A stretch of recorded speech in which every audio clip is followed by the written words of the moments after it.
a most revered woman of the Middle Ages, a duchess in her own right with power and influence. Her life was long and at times fraught with danger, but she would go on to become Queen of France and later England, and became one of the most prominent women in history. We now look at the astonishing life of Eleanor of Aquitaine.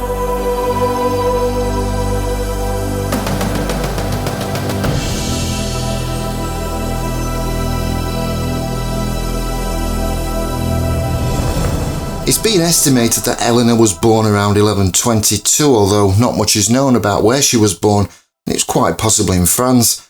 After her mother passed away, it would leave Eleanor pretty much to her own devices, as her mother would certainly have overseen her upbringing. But without this guidance, Eleanor developed her own set of qualities, one of self-reliance plus a decisive nature, most likely taken from the book of her maternal grandfather and a paternal grandmother, two very much larger-than-life characters of the time. What we do know is Eleanor was one of three children, her father William X, Duke of Aquitaine, and her mother was Eleanor de Châtellerault. Eleanor's grandfather was William IX. He was a man who found it hard to resist other women. One in particular was called Don Giroux de Ilbouchard, an apt name, yet a woman who would elope with William. You see, William was a charmer, and his wit conveyed to others was often described as brilliant and charming. Yet the couple cared little for what the world might say about their relationship. I guess their claim to fame was these two were solely responsible for bringing together Eleanor's parents. Life back then was dominated by religion, and Eleanor could not escape the daily mass services. On certain occasions, Eleanor would be taken to the church of Saint Radgon, where the patron saint of Poitiers was buried. Although she never showed fear within the vaults, she was taught that Radgon was a friend who she could look to in times of trouble. It has been said that Eleanor was well educated in her early years with considerable skills from needlework through to a study of the heavens. She became adept very quickly and showed great awareness of her surroundings. A lively, extroverted lady, she would grow into an intelligent and strong-willed character. But sadness would fall in Poitiers in 1130. Her mother died along with her brother William, who was just 4 years old. As of now, Eleanor would become heir presumptive to her father's lands of Aquitaine. Her only legitimate sibling was her sister, Petronilla. Duke William X set off from court in 1137 with his daughters by his side. The idea was to travel to Bordeaux, where he would leave them in the capable hands of the Archbishop before he would continue his journey to the shrine of St. James of Compostela. When William arrived at Compostela, he became ill. He was carried into the cathedral but died on the 19th of April, and Eleanor now became the Duchess of Aquitaine. Eleanor was now hot property, and her father had stated in his will that she must be cared for within a protective environment. King Louis VI was given this task along with finding Eleanor a suitable marriage. The secret nature of William's will meant that his men now had to get back to Bordeaux as quickly as possible and take Eleanor to Paris and inform the king. The King of France had an unusual nickname in that of Louis the Fat. He was struggling with ill health, including dysentery, which it seemed he was unlikely to recover from. However, his son, on the other hand, also named Louis, had become heir apparent after his elder brother had died in a riding accident. It was here that Eleanor, now 15, first set eyes on Louis, 16, and you could say it was love at first sight. Louis was transfixed in the beauty of Eleanor, which led to infatuation and a love that would last for many years. But even a decade later, Louis still had these same feelings and acted with a foolish and boyish attitude. King Louis had a plan. He saw the youngsters had something exceptional between them, and it seemed like perfect sense to marry them. And to top that, he would then bring the mighty Aquitaine under crown control. It was a win-win situation for everybody. Time to get the ball rolling. The couple were betrothed within hours of his plan, and Abbot Suger would be the man to conduct the wedding. Bordeaux was the setting for this most exciting event, yet the climax would surpass anything else seen in the day. Both Eleanor and Louis knelt before the Archbishop and other notable clergies. The young couple would now rise not only as man and wife, but as the Duke and Duchess of Aquitaine. In the early days of August, Eleanor took great pride in giving Louis a gift, a goblet which was carved from a single piece of rock crystal, once owned by her father and his father before that. Eleanor knew nothing else about this treasure, which today is the only remaining item from the period of Eleanor and can be found in the Louvre in Paris. Bad news was to follow. Louis had been told the king and his father had died. At Christmas that year, both Louis and his wife Eleanor were crowned as the King and Queen of France. The couple were inseparable, although Eleanor did have some enemies, but none that could touch her, and Louis saw to that. He doted on his queen, although it's said her behaviour at times was a bit unruly. But that aside, Louis would continue to make her life as tolerable as possible and spend plenty of money to ensure her lasting happiness. In 1141, troubles were beginning to flare up between Louis and Count Theobald, who was the elder brother of King Stephen of England. Theobald wanted Ralph I, the Count of Vermandois, to abandon his wife Eleanor of Champagne, who was Theobald's sister, and marry Petronella of Aquitaine, and although Eleanor supported the marriage, Louis was incensed. The argument would escalate to conflict, and one that continued over the next 2 years. Eventually enough was enough for Louis. He made up his mind and set out on a mission to Champagne. He arrived at the Castle Vitry-sur-Marne, a castle belonging to Theobald. Here he would set it alight, however the flames spread. Local villagers who lived in huts fled the scene to what they thought was the safety of the church, a refuge. But the fire spread. It eventually ignited the roof, then collapsed. Around 1,000 innocent people died that day. The shrieks of terror made Louis cry uncontrollably. His heartache of this memory would be seared into his mind forever. Louis was horrified. This had to stop, and his desire now was to make peace with Theobald and agree to the wedding of Raoul and Petronella. Theobald did regain his lands, and for now it was peaceful once again. However, Ralph and Petronella were excommunicated by Pope Innocent II, who said the marriage should be deemed illegitimate, overriding 3 bishops who had already annulled Ralph's prior marriage. In June 1144, the royal couple set out to a new church at Saint-Denis. While here they would meet and talk with Bernard of Clairvaux, a man who had influence with the Pope. But Eleanor demanded the excommunication of her sister to Ralph lifted. Louis, in agreement, said by doing this he would also make some concessions. Bernard was having none of this. His temper got the better of him, and in no uncertain terms he told Eleanor she should not interfere with matters of the state. Eleanor broke down. Her distress was clear to see. She was apologetic for her behaviour, but claimed her vocal outburst was due to stress and the pressure she was feeling to having a child and heir for her husband. Her only previous pregnancy ended when she miscarried in 1138. Bernard took pity and gently replied to Eleanor, "My child, seek those things which make for peace. Cease to stir up the king against the church, and urge upon him a better course of action. If you will promise to do this, I in return promise to entreat the merciful Lord to grant you children." Within weeks, France had returned to a peaceful country, and by April 1145, Eleanor had given birth to a child, a daughter, Marie. Although delighted with his new child, Louis still felt much pain and anguish over his attack and massacre at Vitry. If only he could atone for this fateful day in his life. There was only one course of action open. It would mean a trip to the Holy Land to enable him to repent his sins. But then Pope Eugene III asked Louis to do him a favour and go instead to the Middle East and rescue the Crusade states from disaster. There were 4 Roman Catholic realms, each based within the Middle East. They'd been there for almost 200 years and had been created by Latin Catholics and originally born out of a political curiosity. Louis had never been a man with much tenacity or strength to become a true military leader. His lack of discipline and help in maintaining morale was not high on his CV of achievements. Initially, Louis and Eleanor were treated well and stayed en route with the Byzantine Emperor, Manuel. Louis was of course admired. As for Eleanor, she was compared to a mythical queen of the Amazons. Quite a statement to make. Later, events spiralled out of control for Louis and his troops. They were told the German army of King Conrad III had won a significant battle, when in reality, days later, the remains of the military staggered towards Louis and his French camp. A decision was made to gather together and make a further attempt, but being so disorganised didn't help their cause. While attempting to cross the Phrygian mountains, the army became detached, the unarmed pilgrims and supplies placed at the rear were Louis' weakest point, and it would be this section that tailed off. Louis would go back to assist, but ordered the front of the troop led by Geoffrey de Roncon to stay where they were, but Roncon disobeyed the order and continued. The Turks spotted the split and made a move on the rear of Louis' army in haste. They were attacked and violently slaughtered. Louis had only a handful of men to try and protect their supplies, and they were not able to withstand such an attack. Some tried to escape but were quickly tracked down and killed. The Turks then discarded much of the supplies. As for Louis, he managed to escape. But it was a disastrous turn of events for Louis, and Rancon was blamed for not obeying his orders.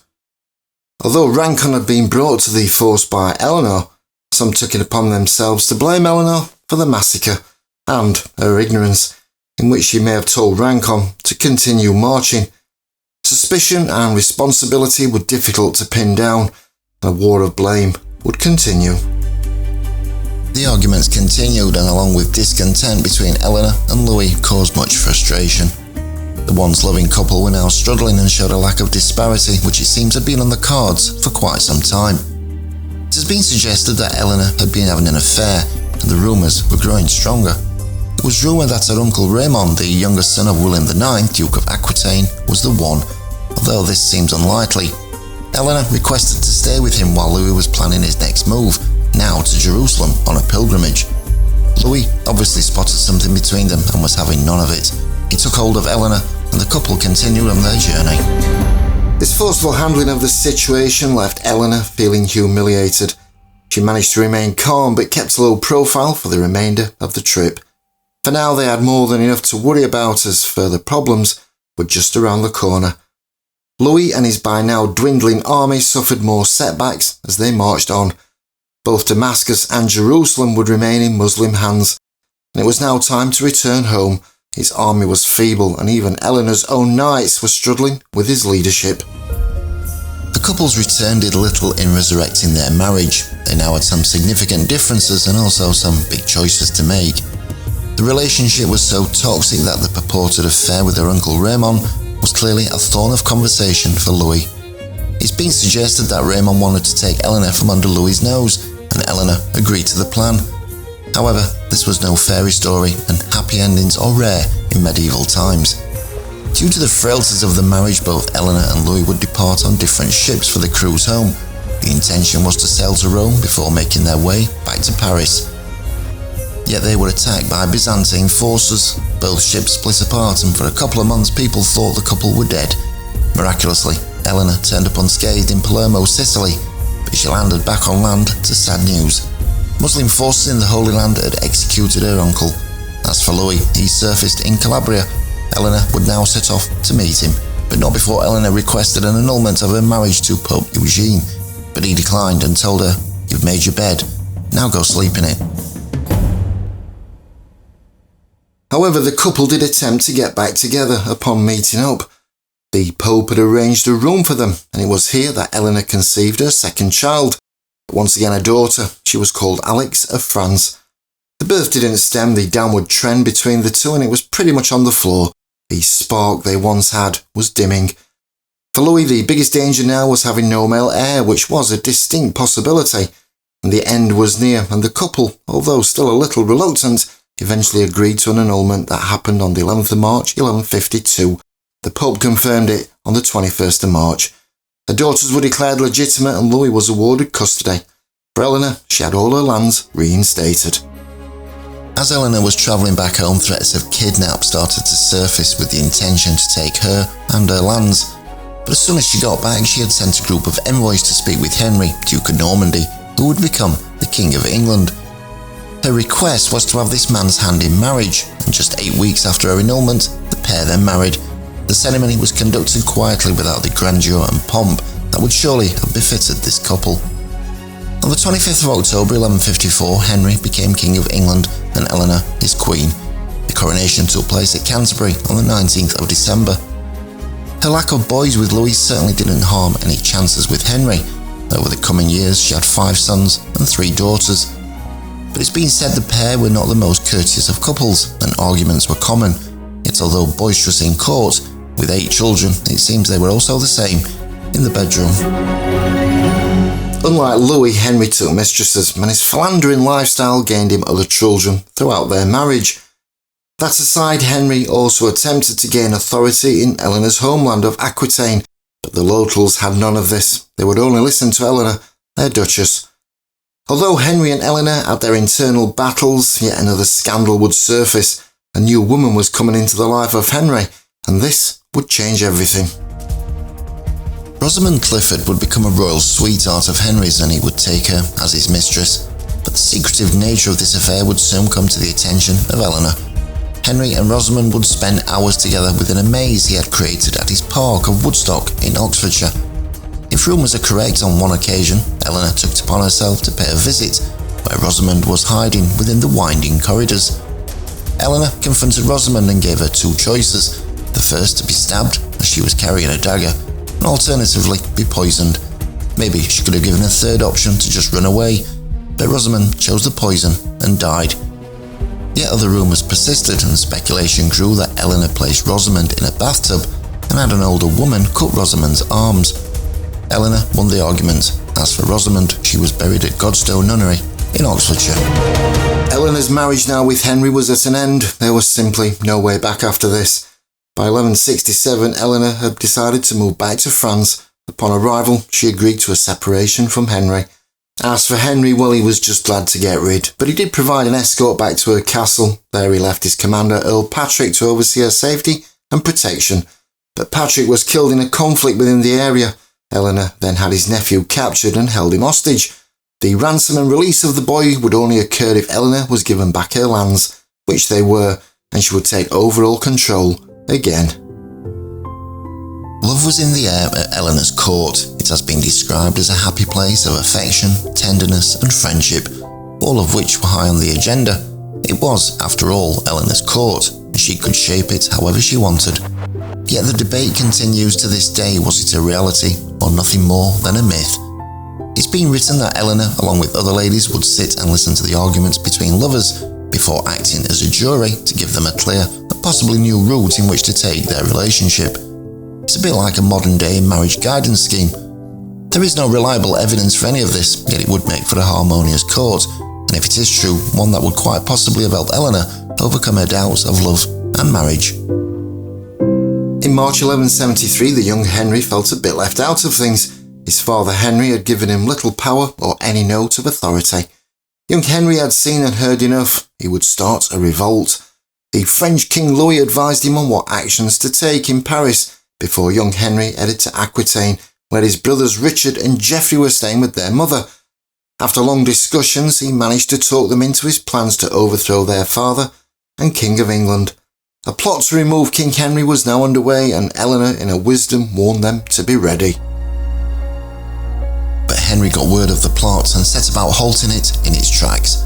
His army was now in full battle mode and taking castle after castle across the land. Louis had no answers, and Eleanor started to worry.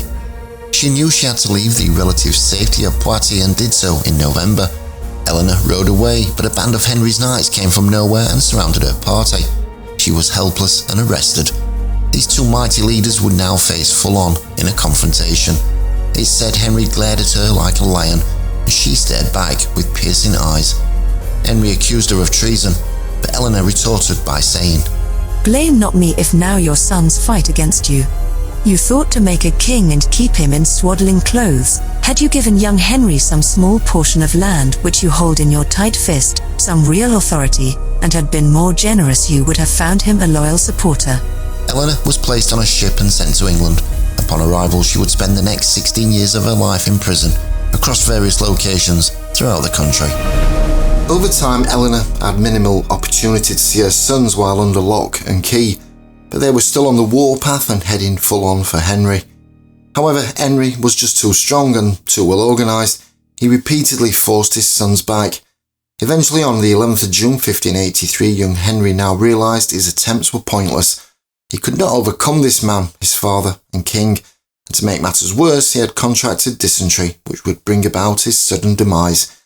Young Henry pleaded with his father now, overcome with remorse and guilt at his behaviour, and wanting mercy for his mother Eleanor. Henry II sent word to Eleanor about her son, his plea, and death. Eleanor would gain some semblance of normality again when Henry slackened the terms of her imprisonment. She was summoned to Normandy in 1183, where she would stay for the next 6 months. Although still under supervision, Eleanor had a small amount of freedom now, and at least she was back in her homeland. She would spend time travelling with Henry, but on her arm was a custodian. just in case she had any ideas to drift silently away. Henry II would die on the 6th of July 1189. Her son Richard I was the undisputed heir to the throne. This news brought much joy to Eleanor. The first task of Richard was to have his mother released. She would ride to Westminster and receive oaths on behalf of the king and would now rule England in Richard's name.